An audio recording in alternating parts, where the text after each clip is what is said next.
En el oscuro entramado de la política y el crimen organizado en Honduras, el caso de Juan Ramón Salgado emerge como una de las historias más escalofriantes de la última década. Desaparecido en circunstancias aún sin esclarecer, su nombre resuena entre las sombras de una conspiración que involucra a los más altos mandos del poder.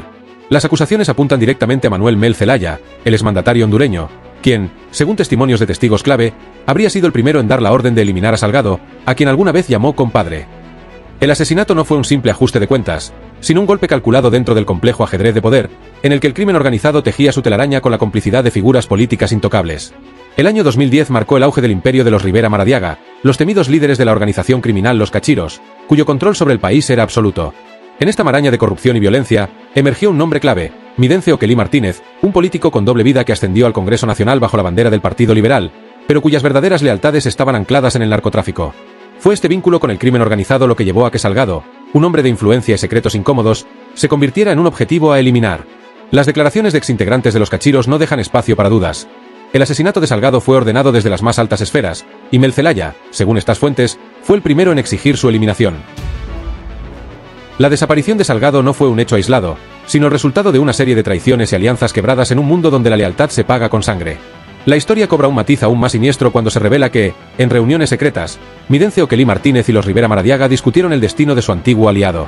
El testimonio de un exmiembro del clan criminal señala que el asesinato de Salgado fue una operación de limpieza, una estrategia para eliminar cabos sueltos que pudieran comprometer a las cabezas del poder. Zelaya, siempre calculador, sabía que la información que poseía su compadre podía ser utilizada en su contra, por lo que su eliminación se volvió una prioridad. El siniestro plan se ejecutó con precisión quirúrgica. Salgado desapareció sin dejar rastro, en un acto que llevaba la firma inconfundible del crimen organizado.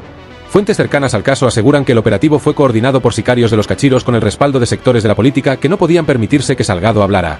La evidencia apunta a una estructura de poder que operaba en las sombras, donde figuras como Midencio Oquelí Martínez y Mel Zelaya tejían acuerdos con los Rivera Maradiaga, asegurando que aquellos que representaban una amenaza fueran silenciados para siempre.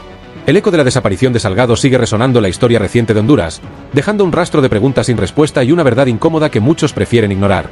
La conexión entre la política y el narcotráfico ha sido expuesta una y otra vez, pero las consecuencias parecen diluirse en un sistema donde la impunidad es la norma. A pesar de las revelaciones de testigos y documentos filtrados, la justicia brilla por su ausencia, mientras los verdaderos responsables continúan moviendo los hilos desde la penumbra.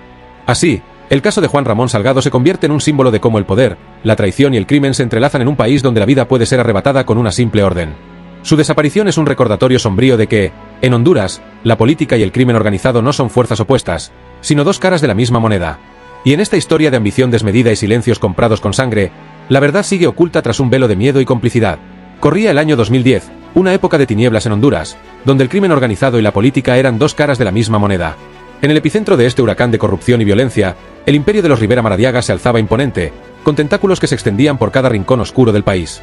Pero en los pasillos del poder, otro nombre resonaba con fuerza: José Manuel Mel Zelaya, el exmandatario cuya sombra se proyectaba sobre los destinos de aliados y enemigos. En este juego de poder, un nombre fue borrado de la faz de la tierra con una brutalidad escalofriante: Juan Ramón Salgado, un personaje clave en la maquinaria política y criminal, cuyo destino fatal estuvo marcado por traiciones, ajustes de cuentas y la implacable mano del crimen organizado. La desaparición de Salgado no fue un simple caso de violencia común, fue un asesinato meticulosamente calculado. Su relación con Zelaya, a quien en algún momento llamó compadre, lo colocó en una posición privilegiada dentro del entramado político del Partido Liberal. Pero cuando los Cachiros y el poderoso Midencio Oquelí comenzaron a mencionar su nombre en conversaciones delicadas, la sentencia estaba firmada. Fuentes cercanas aseguran que fue el propio Mel Zelaya quien dio la orden de eliminarlo, ante el temor de que Salgado se convirtiera en un problema para su red de influencias. En un mundo donde el silencio es ley y la traición se paga con sangre, Salgado pasó de ser un aliado a un hombre marcado para morir. El crimen no fue obra de un sicario cualquiera, sino un golpe ejecutado por el engranaje más temido del narcotráfico hondureño. Los Rivera Maradiaga, dueños y señores del bajo mundo, vieron en su eliminación una forma de cerrar filas y proteger su imperio de cualquier amenaza externa. La confirmación de su asesinato llegó con la crudeza de un testimonio escalofriante: «Debíamos eliminarlo, señor», dijeron aquellos que conocían los detalles más oscuros de su ejecución. Salgado fue emboscado, acribillado sin piedad y borrado de la historia con la misma frialdad con la que se eliminan las pruebas de un crimen perfecto. Sin embargo, las huellas de este homicidio siguen esparcidas en el tablero del poder. Documentos filtrados y declaraciones de testigos clave revelan que Midencio Oquelí jugó un papel crucial en la planificación de este vil acto. Con su doble vida de político y operador del narcotráfico, Oquelí sabía que la permanencia de Salgado en la ecuación ponía en peligro demasiados intereses. Las conexiones con los Cachiros eran demasiado evidentes, y cualquier descuido podría haber sido el fin del dominio que habían construido con sangre y dólares del narcotráfico. Por ello, la orden se ejecutó sin titubeos. Salgado debía desaparecer para siempre. El imperio del polvo blanco, Juan Orlando Hernández y Giovanni Fuentes, la sombra del narcoestado. Corría la década del 2010 y Honduras se convertía en el epicentro de una tormenta criminal sin precedentes. En las sombras, dos nombres resonaban con un eco siniestro: Juan Orlando Hernández y Giovanni Fuentes Ramírez, socios en la construcción de un imperio narcotraficante que abastecía las calles de Estados Unidos con toneladas de polvo blanco. No era un simple negocio ilegal, era una maquinaria de corrupción, violencia y poder absoluto. Desde las altas esferas del gobierno hasta los campos de aterrizaje clandestinos, todo estaba bajo su control. Con el respaldo de las instituciones hondureñas y el terror sembrado por sicarios leales, este dúo tejió una red tan vasta como impune. Giovanito, ya enviamos esos paquetes y obtendremos grandes ganancias, le decía Juan Orlando a su socio con la confianza de quien se siente intocable. Las transacciones se hacían bajo la protección de uniformados que no respondían al Estado, sino a la estructura criminal que los comandaba desde la casa presidencial. No había espacio para la duda ni la piedad. Los testigos eran silenciados y los enemigos, desaparecidos. Giovanni Fuentes, operador clave, manejaba los laboratorios clandestinos en el norte del país, donde la cocaína se procesaba con precisión suiza. Las órdenes eran claras: producir, transportar y distribuir sin interrupciones. Y así lo hicieron, enviando cargamentos que inundaban el mercado estadounidense mientras las arcas de Hernández se llenaban con millones de dólares. Capo que era considerado de poca monta por las autoridades de Honduras, pero que para agentes de la Agencia de Administración para el Control de Drogas era una pieza clave en las actividades del narcotráfico. Según el testimonio de su contador, identificado como José Sánchez, alcanzó el máximo nivel en alianza con Juan Orlando Hernández, y él fue testigo de varias reuniones entre el exmandatario y Fuentes Ramírez, donde Sánchez fue el encargado de entregarle dinero que el político prefería en efectivo. Esto lo dijo en el juicio en la Corte de Nueva York. Según algunos investigadores, Fuentes Ramírez fue la pieza clave en la vinculación del exmandatario Juan Orlando Hernández y su hermano Tony Hernández en la red de narcotráfico que involucraba a otros políticos. ¿Por qué no entiende? No, don Fuad apoyaba a Juan Orlando porque don Fuad era una persona del Partido Nacional de San Pedro Sula. Fuad era nacionalista obcecado. ¿Y tú le dabas dinero a Fuad para contribuir a las campañas? No, nunca le di dinero a don Fuad. Las reuniones entre Fuentes y Hernández no eran improvisadas, eran cumbres estratégicas del crimen. En oficinas de lujo y fincas alejadas del ojo público, planificaban las rutas, negociaban con los carteles y aseguraban que el dinero siguiera fluyendo sin obstáculos. Haremos un imperio, Giovanito. Nadie nos detendrá, prometía Hernández, embriagado por el poder absoluto. Su gobierno no era más que una fachada, un teatro de papel para encubrir el verdadero negocio que le garantizaba no solo riqueza, sino control total sobre el país. Los aviones repletos de cocaína despegaban de pistas clandestinas, mientras funcionarios de alto nivel miraban hacia otro lado, bien pagados por el narcoestado en el que se había convertido Honduras. Pero ni el más sofisticado entramado criminal. Noticia desde Nueva York.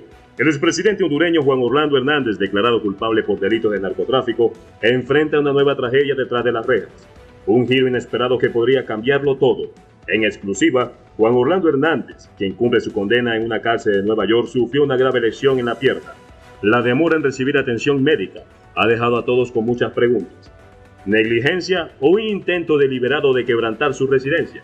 13 días. Sí, 13 días tuvieron que pasar para que el expresidente recibiera la atención que desesperadamente necesitaba. Según fuentes cercanas, Hernández solicitó ayuda en múltiples ocasiones, pero sus súplicas fueron ignoradas. Mientras tanto, en Honduras, la primera dama y precandidata presidencial Ana García rompe el silencio. Se mostró contenta después de volver a comunicarse con su esposo. Un rayo de esperanza en medio de la tormenta. Programa donde desde el día lunes fue el último día que estuvimos en contacto con Juan Orlando. Él hace aproximadamente 2 semanas tuvo una lesión en su pierna y a pesar de haber pedido oportunamente asistencia médica no le fue otorgada. Tuvo que soportar un dolor intenso, que se le inflamara su pie, y después de aproximadamente 10 días le lograron entregar una bota, y el lunes, que fue el último día que hablamos, nos dijo que lo iban a llevar al hospital a hacerle un procedimiento, unos exámenes, y desde entonces pues no tenemos información. Eso nos ha tenido muy preocupados y estamos pendientes constantemente de tener una llamada de parte de él y saber cuál es su situación médica. Los médicos han indicado que Hernández deberá mantener su pie inmovilizado por 2 semanas y luego empezar una rigurosa rehabilitación. ¿Pero qué secuelas podrían quedar? ¿Podrá volver a caminar con normalidad? Mientras tanto, la sombra de la sentencia definitiva se cierne sobre él. El próximo 26 de junio se dará la lectura a su sentencia. El mundo entero estará atento. ¿Será esta dama que luchará por su lugar? Y una nación observando con el corazón en su puño la historia de Juan Orlando Hernández, que sigue escribiéndose entre las rejas y el dolor. No se despeguen, seguiremos informando. esta historia de poder, ambición y traición. Juan Orlando Hernández, un hombre que llegó a la cima del poder en Honduras, ahora enfrenta la caída más estrepitosa. Desde su ascenso a la presidencia, Hawk, como es conocido, prometió prosperidad y justicia. Pero detrás de esta fachada se escondían oscuros secretos. Un dictador o un narcotraficante, un traidor a su pueblo. La historia de Juan Orlando Hernández es un recordatorio de los peligros del poder absoluto y la corrupción desenfrenada. Honduras se levanta de las cenizas, pero nunca olvidará la sombra que dejó Hawk. Trasciende desde los Estados Unidos la siguiente información. Según escuchas filtradas por Ricardo Ramírez del CID, Juan Orlando Hernández habría recibido 6 millones de dólares de Héctor Emilio Fernández, más conocido como Don H, y 5 millones de dólares del cartel de los Valle. La transcripción corresponde a uno de los audios filtrados por Ricardo Ramírez del CID con fecha 6 de mayo del 2015. En la transcripción se relata una conversación entre Alexander Mendoza, alias El Porky, y un individuo identificado con las iniciales FEM4713. Fue lo que publicamos ayer. Durante la conversación, ambas personas hacen referencia a un allanamiento realizado contra el Negro, un individuo que trabajaba en Santa Bárbara y La Ceiba. Corrupción desenfrenada. Desde los pasillos del Palacio Presidencial hasta los rincones más oscuros del gobierno, Hernández tejió una vasta red de corrupción. Se habla de millones de dólares desviados de fondos públicos, contratos amañados y sobornos a gran escala. Un imperio de corrupción construido sobre las espaldas del pueblo hondureño. Pero eso no es todo. Las investigaciones revelaron algo aún más escalofriante: vínculos con el narcotráfico. Hernández no solo permitió el paso de drogas por el país, sino que también, según sus testimonios, recibió financiamiento de poderosos carteles para sus campañas. Un presidente convertido en capo del crimen. El pueblo cansado y traicionado salió a las calles. Protestas masivas clamaban por justicia y el fin de la impunidad. La nación entera exigía respuesta mientras la imagen de Hawk se desplomaba. Finalmente la justicia internacional intervino. Capturado y extraditado a Estados Unidos, Hernández enfrentó un juicio por sus crímenes. El expresidente, que una vez fue intocable, se encontró encadenado y en una celda fría de Nueva York, enfrentando cargos de narcotráfico y corrupción. Y ahora el mundo espera con ansias el veredicto final. ¿Cuántos años pasará tras las rejas? ¿Pagará finalmente por sus crímenes? La sentencia, que se leerá el 26 de junio, podría ser el capítulo final de esta dramática historia. Ana García de Hernández, ex primera dama de Honduras, ha declarado públicamente que se prepara para la sentencia más severa que el juez Kevin Castell podría dictar contra su esposo, el expresidente Juan Orlando Hernández, en un juicio que ha captado la atención internacional. La sentencia está programada para el 26 de junio en el Distrito Sur de Nueva York, donde Hernández fue declarado culpable de 3 cargos relacionados con el narcotráfico. En una reciente intervención en el foro Frente a Frente, García de Hernández manifestó: "Nos hemos preparado para recibir el peor veredicto, el de mayor rigurosidad del juez Castell", señalando la posibilidad de que la sentencia sea cadena perpetua.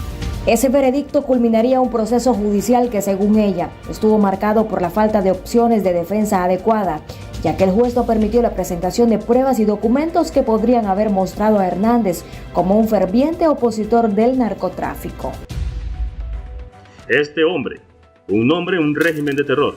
Hernández, conocido como Jo, ascendió al poder con promesas de cambio y prosperidad, pero detrás de su sonrisa de político se escondía un hombre implacable, dispuesto a todo para mantenerse en la cima. Desde el primer día en la silla presidencial, Jo mostró su verdadero rostro. Gobernó con mano de hierro, aplastando a sus opositores y silenciando cualquier voz disidente. Las fuerzas de seguridad bajo su mando se convirtieron en instrumentos de represión. La democracia hondureña se desmoronaba ante sus ojos. La gente vivía con miedo. Activistas desaparecidos, periodistas encarcelados y ciudadanos comunes aterrorizados por un gobierno que no toleraba oposición. Honduras se convirtió en una nación donde la libertad era un sueño lejano. Bienvenidos a la oscura era de su dictadura. De presidente a prisionero, de líder a villano. La historia de Hernández es una lección sobre el precio del poder y la corrupción. Manténganse atentos porque este escándalo está lejos de terminar. Pero eso no era todo.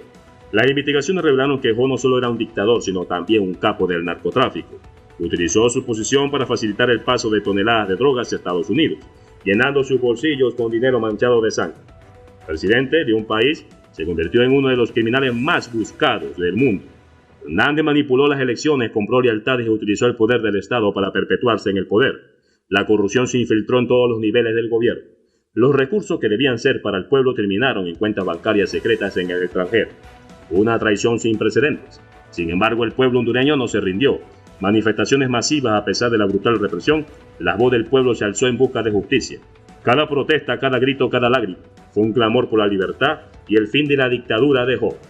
Tonight, Honduras' ex-president on trial, accused of running what the U.S. Justice Department called a narco state while receiving millions of dollars from the United States to crack down on drugs. El uso y la repetición de testimonios evidentemente falsos, de mentiras evidentes, es indignante.